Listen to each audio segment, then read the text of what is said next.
Welcome everyone to the New Fly Fisher. Today's show is about cold fronts and how they affect bass. We'll discuss how they affect the fish physically and the strategies to overcome these conditions. It's going to be a great show, so stay with us.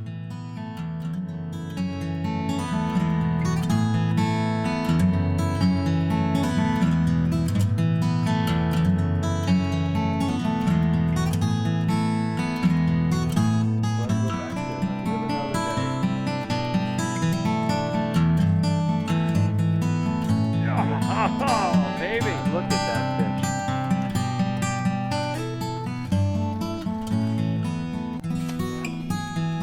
Very good fish.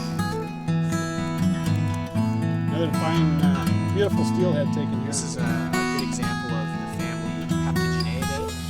This is why you need a lot of backing.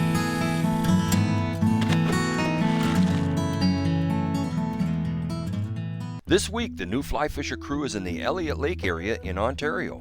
Once a booming town of 20,000 people, Elliott Lake saw its 4 mining operations close down in the 1980s.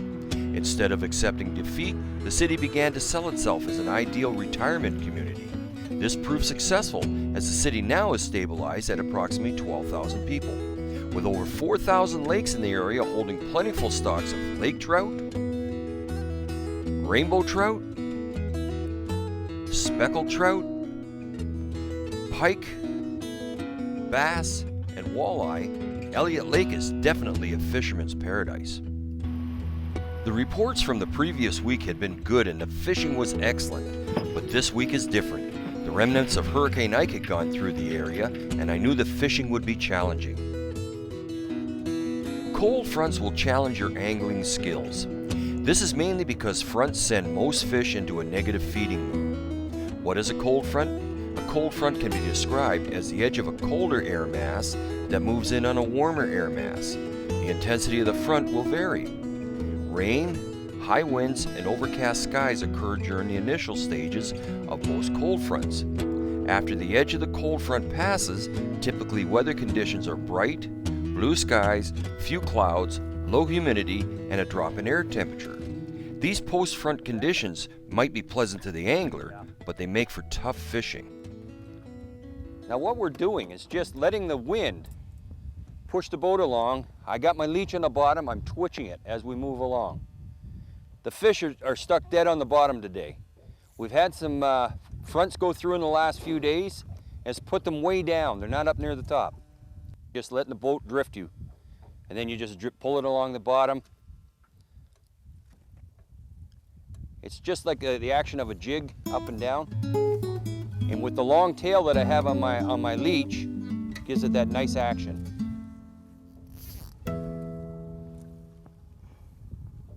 Fish on. Already? Yep. Good stuff.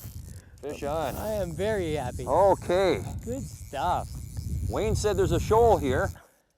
We're dropped shallow to deep. We got some cabbage weed and obviously some structure. I put my leech down and we're letting the wind take us. And he's gonna come up in a second here. There he goes, yeah. About the same size as the last one. All right. Beautiful.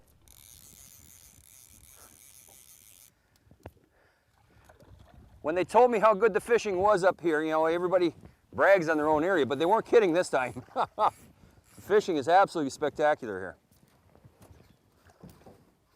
And let's see if I can get this guy up to show the camera. There's your net there, buddy. Yep. Yeah, I think I will use a net.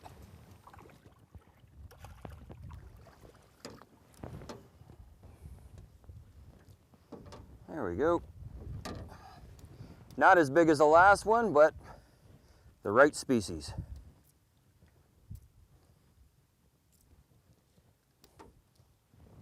Away he goes. Small one, but right species. Gotta love it. Fishing is absolutely fantastic here. And as you've seen, the fight is quite good from a smallmouth. If you like jumpers, smallmouth are what you want to come for. Oh, that's wonderful. Stick with the leech. They seem to like it today. How do cold fronts affect fish? Air pressure affects fish because their buoyancy in the water is controlled by an air sac. This is very sensitive and they feel the slightest changes in air pressure. It's generally believed that a falling pressure tends to make a fish more active and that a rising pressure shuts them down. Therefore, when a front is approaching us, the pressure is dropping until it arrives and then begins to rise. Thus, fish tend to bite best before an approaching front and generally not as well after it passes. Bass and other fish react to bright sky and high pressure by going deep and getting real tight to cover. They also become inactive. Responding to those changes will improve your odds. 3 tactics you should use is go deeper, go slower, and fish the cover. I was pulling up some bass the other day. It was, Leeches? yeah, well, Leech you know, patterns? we were doing you know, that bait fishing thing. We switched over to. I didn't have my fly rod. Well, it was blowing like a hurricane, and I switched over and I started jigging off the bottom, and that started to produce fish for sure. And the So boys, by jigging off the bottom, I've just copied what you're doing with the leech pattern. yeah, exactly. Giving a little twitch every once in a while, twitch. Yeah, Just like that with the end of the rod. and that's what the boys were doing with their bait. They were getting it down off the bottom, and you know. So Little even bit. though fly fishermen don't fish with bait, we try to copy what is successful, which is a jigging motion. I have a little piece of split shot that is attached just to the front of my leech pattern because it's just made out of rabbit fur. So I want it to go down and then back up, down and back up. Well, there we go, fish on, fish on. Okay, maybe a little more aggressive approach. Wow. Now, I was just getting ready to try something different, and I just quickened up my retrieve, and the fish took it. And it looks like not a real big one, but well, it's certainly maybe I should get him on the reel. Whoa, yeah, just a little guy. Where is he? He's right down below us now. See, right there. He'll come up again. It's just a little guy. Wind. There you go.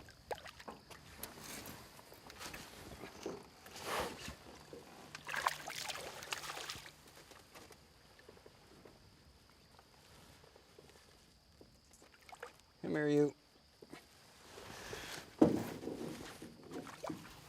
Not very big. Hold on 1 sec. I'm just gonna get it out of him. Okay. Not very large. Just a little guy. But it saves the day. Again, I was going to tie in another fly, and I just quickened up my pace on my retrieve, and he struck. So maybe that's what I need to do, is just quicken up my pace a bit. Good.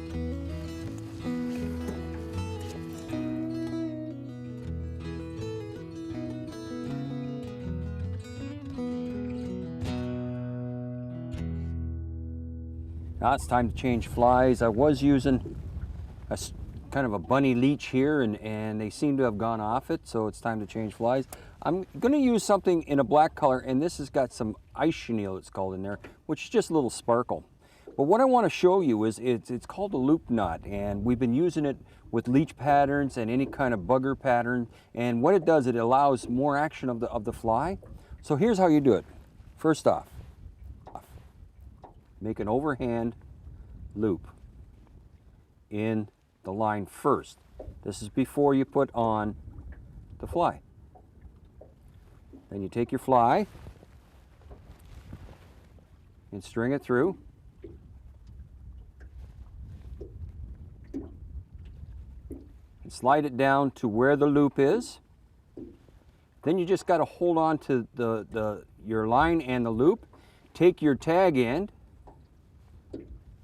run it through that loop, and behind where the loop is, go around it as you would a clinch knot 3 or 4 times. 1, 2, 3. I'll do 3.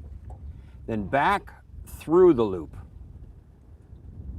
Grab onto it, moisten with a little saliva from your mouth, then grab it with your teeth and pull tight, pulling down with the fly on with the tag itself. There. Now we take the tag end off, and I'll show you what we got.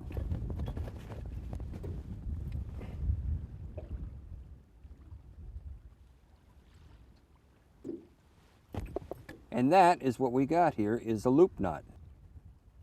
And what you will see, watch what the wind does to it. See the wind? It's moving the bugger itself. I'm not moving the line. The bugger is moving in the wind. That shows you how much action you will get underneath the water. It's a great knot. The stillwater trout fishermen out west use it a lot. Back in my lure days, we used that kind of a knot for pulling plugs, repellers and such, and it just gives a little extra action.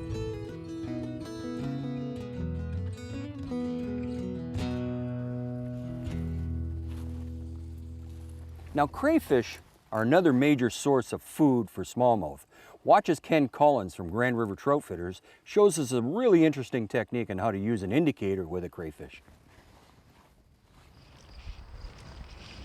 With that 11-degree night and that Primus territory shot, but I know that there's fish there. I can't help myself, but I gotta do some investigating. Not me fishing, but with a deeper, slower presentation. If these fish are lethargic and down, then what we're gonna do is we're gonna hop a vertical crayfish presentation through them. And what we're gonna do is you just line up where you wanna go with this indicator there, Bill. So you toss one out there, and then you mend if you need to, if it's not that currenty. And then you're just gonna tap that indicator at a good crayfish pace, looking for indications at bottom as you tap it, and tap it, and tap it, and tap it, and tap it. And what's gonna happen on a strike is that indicator just isn't gonna come back up. That indicator's gonna stay down. Okay. And then just set it up. So I'm gonna switch your rods. I'll take care of this. This is a new technique for me. Yeah, this is vertical streamer fishing, I call it. Roll cast starts are better because they're quite weighted systems. And just let it plug. Again, that's a custom made line for roll casting perfection.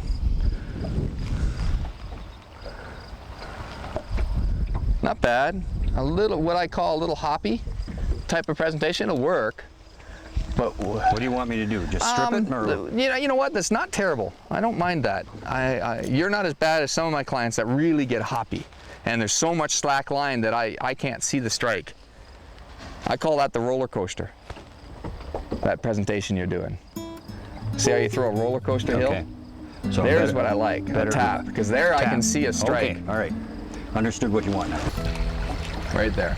Men down. Down. And feed for me. That was a fish. It might be. No, he's in him roll. Oh, there he is. Fish. That was. Oh, brother. Oh. I'll take that. I'll take that. Yeah, that now you know why I call it Dexter's Hole. Dexter's Hole. Oh my goodness! And this ain't a bad fish. No, it's not a bad fish. There's 3 falling below him. I can see him. Yeah, they're right behind him. Come to try to steal his food. Yeah, when he spews. Oh man. Ken knows his stuff. He knows his stuff. Now, we didn't tell you that these fish are on payroll and they're paid to bite. Yeah, on trout fitter salary. They're not making much. Oh man. This is, wow. I just can't get over the fishing that we've had in this last day. Ken, you're showing me some great techniques that are majorly effective, especially this whole indicator nymphing type of technique, which I wouldn't have thought was good for smallmouth, but it certainly proved me that it is good. Wow. And again, quality fish. It's not a 20-incher, but I'll catch these all day. Look at what it's doing to my rod. I don't need the net. He's a 16. We don't need no net. We don't need no stinking net. Easy, boy. Easy. Easy. Easy. Come on, stay in the water. Just give me your mouth and it's over. That's a good boy. That's a good boy. Nice hook set. Yep. Got him right in the corner of the mouth. Another quality sardine. Edit. Crush. I want a time on that one. But there we go. Lovely fish. Lovely. Slow presentation is the key to success when facing cold fronts. Strip leeches of various colors, woolly buggers, and crayfish will be your best bet during these tough times. Here's a tying recipe for the pattern I was using today, the bunny leech. The hook is a Mustad R74-9672 in sizes 2 through 8. The thread is 6/0 gray. The tail, natural brown and gray rabbit zonker strip. The body, natural brown gray cross-cut rabbit strip. Lateral lines are 2 strands of pearlescent super flash or flashaboo. This pattern can be tied in various sizes and colors.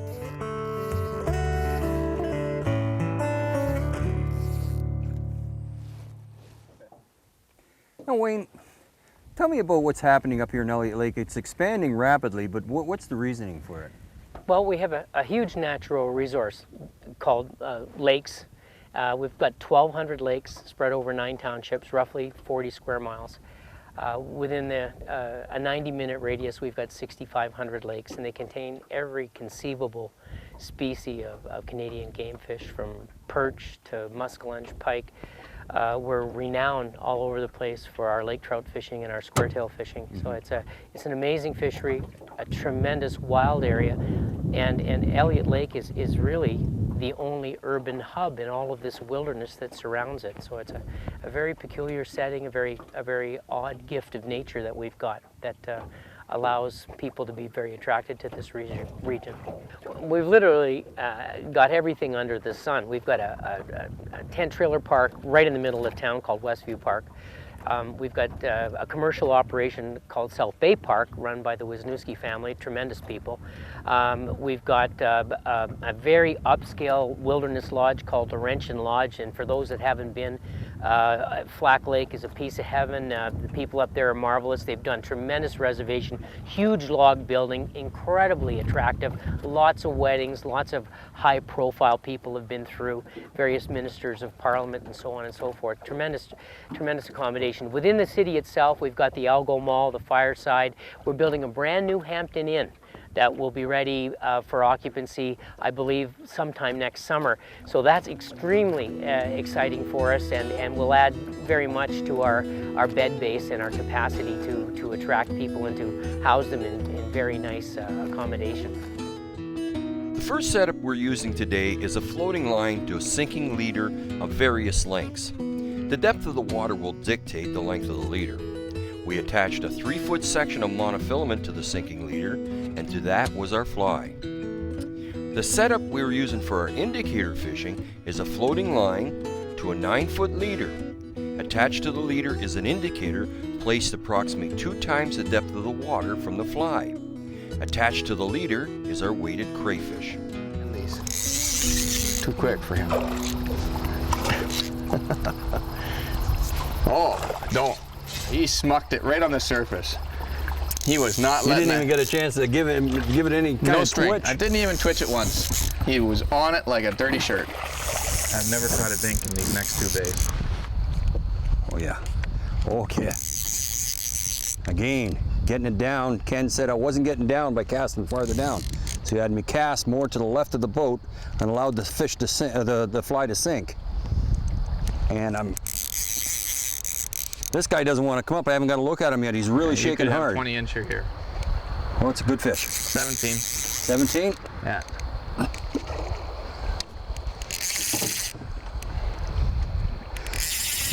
Drag on the Islander, screaming. Yeah. Look at him going across the pool. He thinks he's salmon. Oh!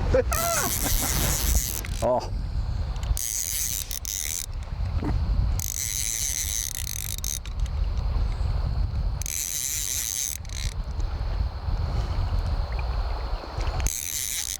Pump that rod. Well, I have to on this. This isn't just a little smallmouth now. This guy really knows how to fight. He's big enough and he's got shoulders enough to break me off if I don't watch it. Oh, good jump. You need to shorten. It's gonna be a little too long. There, now lift. Right up in here, we can get him on the screen on the netting. Oh, come on, fish, don't make it so you can't see the netting. Ashton, come on. There we go. Good man. Now, Deeper water. Deep water. That's what we wanted. What Ken's doing now is now we're going where he knows that the fish are going to be in these deeper holes. What you're looking for is olive colored water. Yep. And this is where you're finding them. And that is a good fish by anybody's standards. I would think so. Yes, sir. Oh man. And fight. Woo! Did you have a little tussle there? A little tussle. Yeah. tussle Just a there, little lad. tussle. A little tussle. And I think I'm going to try that again. Oh, great.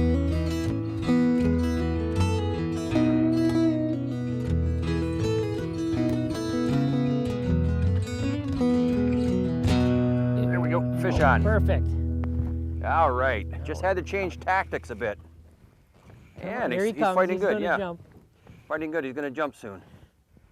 Come on. I've tried a few different. There you go. Oh, good. There fish. you It's a are. good fish, Nice too. fish. Yeah, I better get him on the reel. Nice fish. Good fish. I tied on a olive-colored long leech. As Wayne was telling me, they got leeches in here, and leeches are a prime food for smallmouth. I was thinking different baits that they have down here. I was thinking of crayfish. I was thinking of everything like that, but this leech seemed to pay off. I tried a chartreuse minnow pattern, wasn't any good, but this one paid off, and this is a good fish. Very nice fish. The nice thing about this is 20 minutes from Elliott Lake itself. Elliott Lake has some tremendous fishing around it. They got lakes, they got rivers, they got everything you want. Oh, no, yeah. Oh, Yeah, baby.